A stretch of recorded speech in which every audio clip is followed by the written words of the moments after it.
외진 잡는 개코수학의 짱이지 선생님입니다.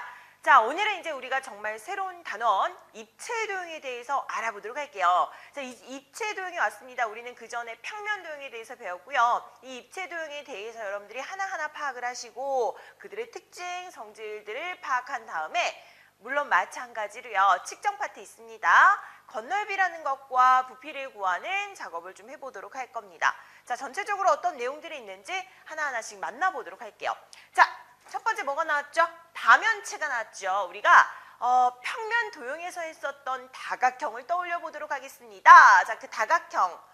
이어서 입체도형에서는 다면체라고 표현을 하면서 면의 개수에 따라서 앞에 n면체다라고 붙일 수도 있겠다. 다각형도 n각형이다라고 해서 그 변의 개수, 그죠? 요걸 이름을 붙여서 n개에다 그 수를 넣어줬잖아요. 마찬가지입니다. 다면체, 면이 많대. 면이 몇 개가 있는지에 따라서 그의 이름을 붙여줄 수도 있겠다. 미리 챙기시고요. 자, 이제 회전체, 회전을 하기도 합니다. 여러분들이 이제 회전을 시켜서 대표적인 것은 뭐 원불 같은 거, 원기둥 같은 것들 있죠. 그런 것들에 대해서 다시 한번 특징들 살펴볼 거고 직접 돌리면서 이제는 그려보는 일도 해보도록 하겠습니다. 자, 이어서요. 이제 본격적으로 여러분들이 사실상 조금 어려워하고 힘들어하는 부분이기도 한데요. 사실 공식만 알아내시면 그 다음부터 어려울 게 하나도 없거든요. 그래서 이 각기둥의 건널비와 부피, 각불과 원불의 건널비와 부피, 원기둥도 물론 마찬가지로 건널비와 부피에 대해서 싹 다 훑어보도록 하겠습니다. 마지막 녀석으로는요. 우리가 공 모양 있죠. 구라는 형태의 건널비와 부피를 구하는 공식까지 가보도록 할 거예요. 자, 뭔가 여기에 이제 우리가 1학년 2학기 부분에서의 건널비와 부피 파트에서는요. 여러분들이 정말 무슨 뭐 미분, 적분을 배우는 것이 아니기 때문에, 그죠? 고등과정 가는 게 아니기 때문에 실험적으로 그 부피에 대한 식, 그 다음에 건널비에 대한 식, 그 다음 구의 뭐 부피에 관한 식, 이런 것들을 그냥 잘 알아두시고 파악하시고 측정만 하실 수 있으시면 돼요. 그러니까 단순한 부분까지이기 때문에 충분히 우리 친구들이 정말 재미있게 흥미를 가지고 할 만하다라는 것 미리 챙겨주도록 하겠습니다.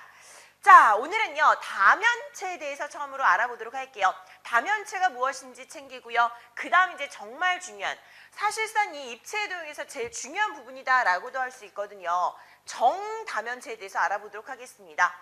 우리 다각형 봤었죠. 그때 정다각형 봤었죠. 그죠? 근데 정다각형은 정사각형, 정삼각형, 정오각형, 정십각형, 정십일각형, 정이십각형 마음대로 싹 다 만들 수 있었는데 사실은 이 정다면체 있죠. 그러니까 입체도형에서 앞에 정자를 붙일 수 있는 녀석은 꽤나 까다로워 조건들이. 그래서 그 조건을 만족하는 이 입체도형 정다면체는 이 세상에서 오직 딱 5개밖에 없어요. 이 5개밖에 없기 때문에 이 정다면체에 대해서는 여러분들이 조금 집중을 하시고 열심히 공부를 좀 해내셔야 돼요. 왜? 5개밖에 없잖아. 그럼 얼마나 소중하겠어. 문제도 자주 등장합니다. 그래서 정다면체에 대해서 여러분들이 조금 포인트를 두시고 공부를 하셔야 된다라고 생각하시면 되고요. 오늘 또한 선생님이 또 자세하게 알려주도록 하겠습니다. 오케이? 자, 그럼 이제 가보도록 할게요. 다면체에 대해서 이해해보도록 하자. 자, 미술 시간에 석고상을 봤습니다. 그쵸? 여러분들도 이런 모양들의 석고상 본 적 있죠? 자, 근데 석고상은 얼굴만 있는 줄 알았는데 입체도형의 형태의 석고상도 있네 라고 했습니다. 자, 다각형인 면으로만 둘러싸인 이 석고상으로부터 분류를 하고 이름을 붙일 수 있겠니? 라는 선생님의 개념쌤의 질문에 한번 보도록 하자. 이 다각형인 면으로만 둘러쌀 때, 그러면 이제 이런 것들은 지금 그 모양은 당연히 다각형인 면으로 둘러싸인 게 아닌 거죠. 그죠? 다각형의 면으로 둘러싸인 입체 도형을 우리는 실상 이제 다면체라고 할 거예요. 알아보도록 하자고요. 다각형인 면으로만 둘러싸인 입체도형을 찾으려고 한다라는 거였고요. 생각해야 되는 개념은 곡면인 면이 있는 입체도형을 제외를 해보도록 하겠습니다.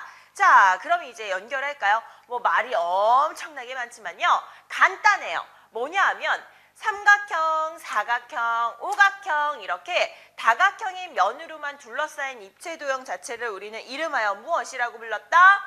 다면체라고 불렀다라고 했습니다. 됐죠? 자, 근데 이때 다면체를 둘러싸고 있는 이 다각형을 다면체의 면, 그 다음에 다각형의 변을 다면체의 모서리라고 표현을 한다. 자, 이제 용어를 파악하시면 돼요. 우리는 면과요, 그 다음에 모서리와 꼭지점을 체크를 하시면 되겠습니다. 아셨죠? 그래서 얘네들이 면이다. 얘네들이 면이 된다라는 걸 확인하시고, 그 다음 당연히 여기는 변, 이런 거를 입체 도형에서는 모서리라고 표현을 한다라는 것. 그 다음 또 여기는 그 면과 면이 만나서 세 개의 면이 만나서 뭔가 하나의 꼭지점이 이루어져, 또는 변 세 개가 이루어져서 지금 이 꼭지점 하나를 만듭니다. 맞죠? 자, 이런 것들을 우리는 꼭지점이라고 그대로 표현을 하도록 하겠다. 됐니 얘들아? 그래서 얘도 마찬가지야. 이름을 붙여줄 때요. 자, 내가 면의 개수가 만약에 4개야. 그러면 얘는 사면체. 되셨어요? 면의 개수가 5개야. 5개로 둘러싸여 있어. 그럼 얘는 오면체. 면이 6개로 둘러싸여 있었으니까 그러면 얘는 육면체. 이렇게 앞에다가 그 면의 개수에 따라서 이름을 붙여줄 수 있다라고 보시면 돼요. 간단하죠? 우리 다각형도 삼각형, 사각형, 오각형 이름 붙인 것처럼 다면체도 사면체, 오면체, 육면체, 칠면체 이런 식으로 그 면의 개수에 따라서 이름을 붙여줄 수 있겠다라고 생각을 하도록 하자. 오케이? 되셨죠? 자, 그럼 이제 가보도록 하겠습니다. 따라서 석고상으로부터 분리하면 오각형만으로 둘러싸인 석고상, 육각형과 직사각형으로 둘러싸인 석고상, 삼각형만으로 둘러싸인 석고상, 뭐 이런 식으로 다양하게 모양들이 있었다. 자, 한편 각부를 그 밑면의 평행한 면으로 잘라서 생기는, 자, 우리 실상 초등학교 때 배웠던 그런 그 모양들 좀 떠올려 보도록 할까요?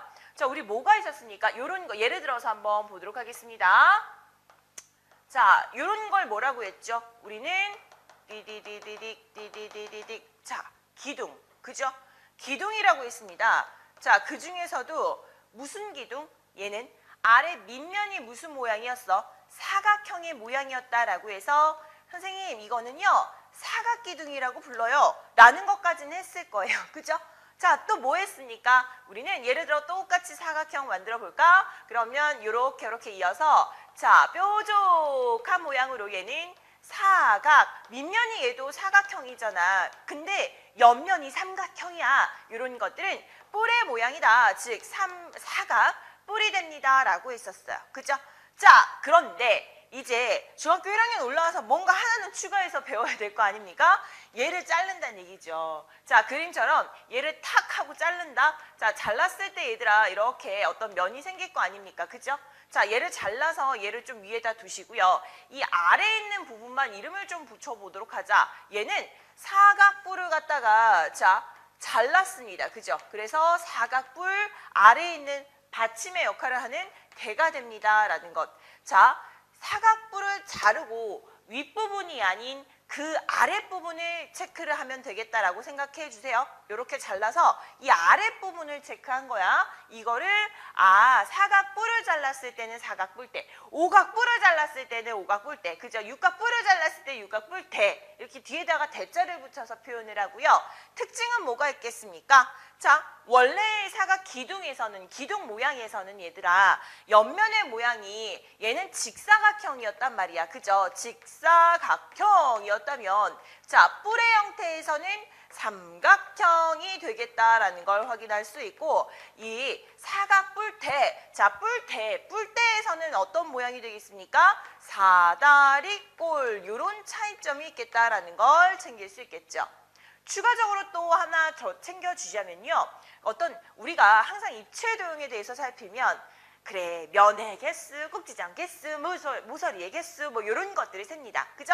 기본적으로 면이랑 그 다음에 꼭지점이랑 그 다음에 자, 모서리를 센다. 자, 모서리에 뭐 예를 들어서 개수를 센다라고 했을 때 말이야. 대표적으로 요거 하나만 찾아볼까? 자, 우리 먼저 사각 기둥에 대해서 우리 면의 개수는 몇 개입니까? 얘는 당연히 위아래 2개, 그 다음에 옆에 4개. 얘를 실상 뭔가 공식처럼 외우게 하는 어떤 식들도 있죠. 그죠? 하지만 우리가 자, 얘는 지금 지금 아래 사각 기둥이잖아. 맞죠? 이 사각 기둥의 이름에 따라서, 즉 이 아래 밑면의 다각형의 이름에 따라서 식을 만들어내기도 해요. 옆면이 지금 4개였고요. 위아래 2개였으니까 얘는 지금 면이 6개였어. 그지? 그 다음에 꼭지점 몇 개가 됩니까? 이 사각형이었다라고 했을 때, 자, 다각형의 이름, 여기다 다각형의 이름, 즉 밑면에 다각형의 이름 체크할까요? 밑면을 보도록 하겠습니다. 밑면은 숫자로 쓸까? 사각형 이렇게 되었어요. 그죠? 얘를 마치 이제 우리가 n이라고 봤을 때 말이야. 그지? 여기는 면의 개수는 n에다가 몇을 더한 거야? 2를 더하신 거예요. 꼭지점의 개수는 n에다가 몇을 곱한 거야? 2를 곱한 거예요. 얘는 그럼 몇이 되겠습니까? 4에서 2를 곱했기에 꼭지점의 개수 자체는 8개가 된 거예요. 그죠? 자, 그 다음에 모서리의 개수는 몇 개가 된 거예요? 얘는 사각형이다라고 했기 때문에 3배가 된 거야. 여기 4개, 여기 버티는 요 4개, 모서리 4개, 위에 또 4개, 그죠? 3배가 된 거죠. 그래서 3 곱하기 n이다라고 해서 이렇게 해서 4, 3, 12, 12개가 됩니다. 뭐 이런 식으로 개수를 써줄 수도 있습니다. 6개, 8개, 12개 외우라는 것은 아니에요. 하나의 대표적인 모양을 가지고 여러분들이 떠올려 주셔도 충분합니다. 이 정도는. 자, 그럼 있잖아. 이때 특징은 이 뿔대 있지, 뿔대. 이 뿔대라는 녀석은 사실상 기둥이랑 차이점이 옆면의 모양이고요. 그 개수를 구해라라고 했을 때는 여기 기둥에서 구했던 그 개수랑 사실 똑같게 나오겠죠. 그죠? 그래서 얘의 개수와 똑같이 나올 수 있겠다. 얘도 당연히 6개, 8개, 12개가 된다는 것 같이 가져가시면 돼요. 자, 얘는 이제 차이점이 있겠지. 왜? 뿔이기 때문에 하나의 어떤 꼭지점으로 모이잖아. 맞지? 그래서 면의 지금 전체적인 개수는 몇 개가 되겠습니까? 내가 여기가 사각형이야, 사각형. 똑같이 사각형이었잖아. 그치? 자, 사각형이요. 밑면의 모양이었으니까 다각형이었으니까. 자, 그러면 얘는 지금 면이 몇 개가 되겠습니까? 당연히 옆에 4개가 있고 하나 더 추가됐죠? 그래서 n 플러스 1이다라고 해서 5개가 되겠고. 자, 얘는 꼭지점이 몇 개 있습니까? 2배가 되겠죠. 마찬가지로 2배가 아니죠. 사각형에서 하나가 더 생기게 되겠죠. 윗부분에. 그죠? 이렇게 해서 뿔에 이 꼭지점 하나가 생기니까 얘는 n 플러스 1이 되겠네요. 마찬가지로. 그죠? 그래서 5개의 꼭지점이 있고요. 이제 모서리는 몇 배가 되겠습니까? 당연히 2배가 되겠죠. 옆에 이루는 녀석들. 그죠? 그래서 우리는 2n이다라고 해서 모두 몇 개? 사각형이니까 8개가 되겠다. 이런 식으로 개수를 정해줄 수 있습니다. 자, 개수 정하는 것까지 여러분들이 그냥 가볍게 가져가시면 되고요. 추가적으로 뿔대에 대해서 여러분들이 즉 각 뿔대에 대해서 체크를 많이 해주시면 돼요. 시험 문제는 여기에서 많이 등장을 한다라고 생각해 주도록 하겠습니다. 아셨죠? 새롭게 등장하는 도형에 대해서 체크를 잘 해보도록 하자. 요거 다시 한번 염두에 두시고요. 자, 이제 가보도록 하겠습니다. 전체적으로 정리할게요. 다면체, 다각형인 면으로 둘러싸인 입체도형이다 라고 했었고, 당연히 요 녀석들을 면이다 라고 했었고요. 그죠? 얘네들은 뭐라고요? 모서리 입체도형으로 왔을 땐 모서리, 평면 도형이었을 때는 변, 이런 식으로 붙여주시면 돼요. 용어를. 얘네들은 꼭지점, 맞니? 그래서 다각형의 꼭지점입니다. 각뿔대에 대해서 새롭게 배웠죠. 각뿔의 밑면에 평행한 면으로 잘라야 되더라. 그래서 사다리꼴 나오는 거야, 옆면이. 자, 이렇게 잘랐을 때 생기는 두 다면체 중에서 각뿔이 아닌 그 아래 반대쪽인 거죠. 그죠? 그래서 이런 쪽의 다면체를 우리는 각뿔대라고 합니다. 라는 것을 확인하시면 돼요. 됐지? 구나 뭐 원기둥, 원뿔 이런 건 다면체 아니야. 다각형인 면으로 둘러싸인 게 아니기 때문에 다면체 아니다라는 것만 구분하시면 문제 푸는데 어려운 건 없을 겁니다. 자, 그럼 이제 우리 하나만 더 보도록 할게요. 다면체가 되려면 적어도 4개 이상의 면이 있어야 된다? 자, 우리 마찬가지야. 다각형에서도 삼각형부터 출발하지 않았습니까?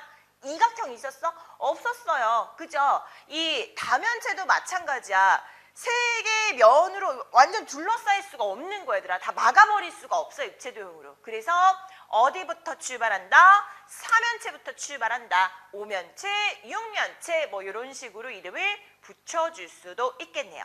자, 그리고 추가적으로 얘 4면체, 5면체, 6면체는 다면체 면의 개수에 따라 분류를 한 것이고요.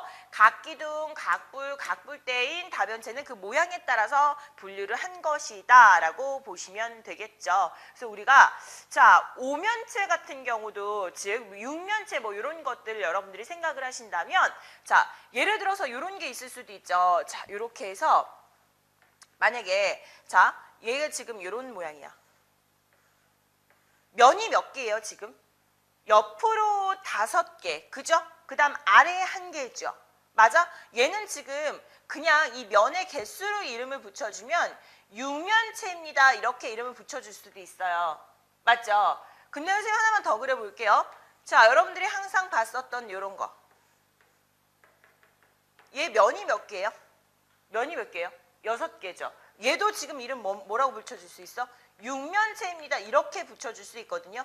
그러니까 면의 개수로 입체도형의 이름을 붙여줄 수는 있는데 그러다 보니까 이 각각의 생긴 모양들의 구분이 안 되는 거야. 그지? 얘도 지금 면이 옆에 5개다 아래에 하나 있으니까 육면체인데 분명히 생긴 모양은 얘랑 다르잖아. 그래서 이름을 뭔가 얘는 뿔의 모양이다라고 해서 뭐 각뿔, 얘는 기둥의 모양이다라고 해서 각기둥 이렇게 이름 붙여준 거고 얘는 뭐라고 붙여주시면 돼요? 밑면의 모양에 따라서 뿔의 이름 붙여주시면 되죠. 그래서 얘는 오각뿔이라고 이름을 붙여주면서 이름을 붙여준과 동시에 얘가 어떻게 생긴지를 파악할 수 있었죠.